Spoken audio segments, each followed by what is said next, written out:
It's time for the video I've wanted to make the least but need to the most. May 27th, 2026. The MLB Players Association unveils their initial terms for the CBA, with the current agreement set to expire on December 1st later this year. A day later, the owners countered with their own proposal, and you've probably seen the terms by now: a salary cap and a floor. This is bound to be the most polarizing topic in the sport over the next 6 months. 30 teams, 30 ownership groups, and hundreds of players who can agree on exactly one thing: we aren't getting anywhere. On one hand, the owners around the league, with a few exceptions, will argue that the league needs a salary cap to prevent the mega spenders like the Dodgers and the Mets from simply paying to win. They, of course, also suggest a salary floor to prevent other teams like the A's and Marlins from simply refusing to spend money to put a good product on the field while taking in millions through the league's revenue sharing program. Conveniently, there's nothing in the league's proposal on when players can reach free agency or how minor league players can't earn a living wage, but that's for another time. The owners propose a salary cap of $245.3 million and a floor of $171.2 million, with a 50-50 revenue split between players and the league. On the other side, the MLBPA proposal includes a raise in the major league minimum to $1.5 million in 2027 and other financial incentives that take care of players who don't qualify for free agency. But maybe the biggest key in the players' proposal is the competitive integrity tax, which operates similarly to the current luxury tax for teams on the other end of the spending spectrum. Players don't want to just make money, they want to make sure that every club around the league isn't just incentivized to spend, but that they're also punished for not doing so. Does this give a disproportionate advantage to the big market clubs? Do the New Yorks and LAs and other clubs bankrolled by free spending billionaires gain an advantage that they don't already have? No, they already have it, but what they do with it is another point entirely. If the Dodgers or Yankees or Mets or Blue Jays or any other big spending team won every single year while not losing a single game, we'd be thinking, yeah, we need a cap. But this conversation always comes back to, how can anyone beat the Dodgers? Now, take a step back and think rationally about this. If not for a few pivotal moments in consecutive postseasons, we'd be talking about the Blue Jays or Padres or Yankees as world champions. The margins really are that narrow.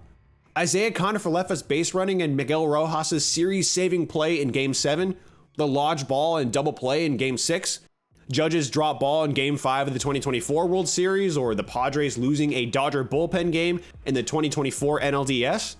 These are, believe it or not, moments where the Dodgers were thoroughly beatable. So it's their fault they've tried to make their team better? It's their fault nobody else built the infrastructure that the Dodgers had in place to lure the best free agents to LA? It's the Dodgers' fault the Red Sox didn't want to pay Mookie Betts and the Braves didn't want to offer Freddie Freeman one extra year? It's the Dodgers' fault that some of the biggest contributors in Andy Pages and Max Muncy were reclamation projects or one-time prospects? It's not. And if you really believe the Dodgers are the problem, and the 12 teams below the league's proposed salary floor are absolved of any blame, I don't know what to tell you. So, where do we go from here? Who do we choose to believe? Now, if it's me, I'm siding with the hundreds of players who entertain us on a nightly basis rather than the greedy billionaires clamoring for a salary cap. Just a personal preference. From the owner's perspective, the case for a salary cap and salary floor is predicated on the idea that we don't have competitive balance in Major League Baseball, that it is a pay-to-win system. The league says that it's not a fair fight, but let's look under the hood. Baseball has been growing in popularity over the last few years thanks to there being a common villain in the Dodgers, the greatest singular talent the game has ever seen in the form of global superstar Shohei Ohtani, and a competitive parity where we went 25 years without a repeat champion.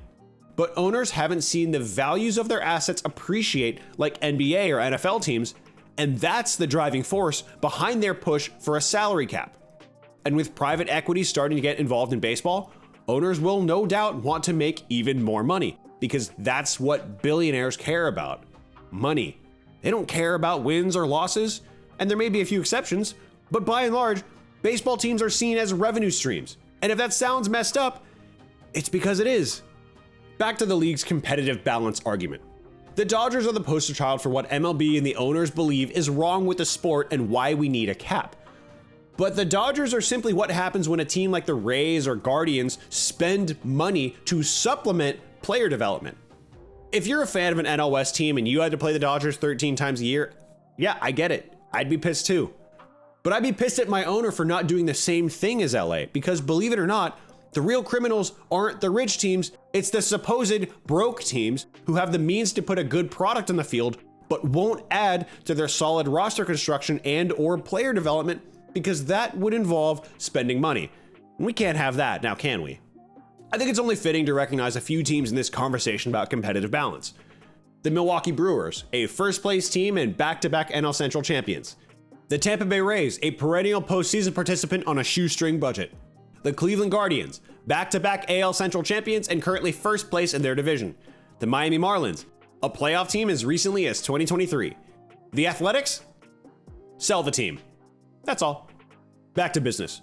All of those aforementioned teams currently possess payrolls below the league's proposed salary floor, yet all of them at a minimum have been a playoff team under the current CBA. All of them have benefited from revenue sharing across the league. All of them are currently operating at a profit rather than a loss, and yet still decide to cut payroll year after year to keep the books quote unquote balanced. Sounds like those owners aren't interested in competitive balance at all, but rather maximizing how much money they make off owning a sports team. Isn't it funny how that works?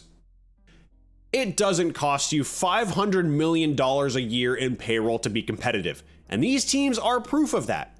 So we shouldn't be punishing those who want to make their clubs better simply because we think their teams on paper are too good. Well, guess where you play the games, folks?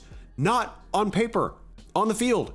I've shown you it's not like the Dodgers are an unstoppable juggernaut with no signs of vulnerability.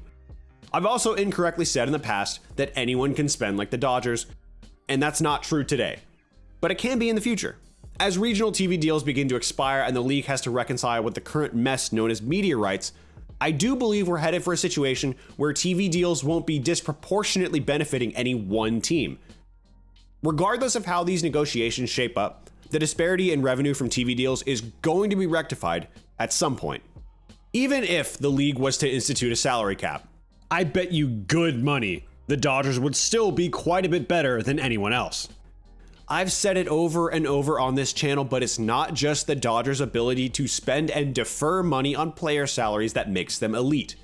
Their player development and ability to extract value from the unlikeliest of sources is among the best in baseball, and their savvy investment in player salaries keeps them competitive year over year.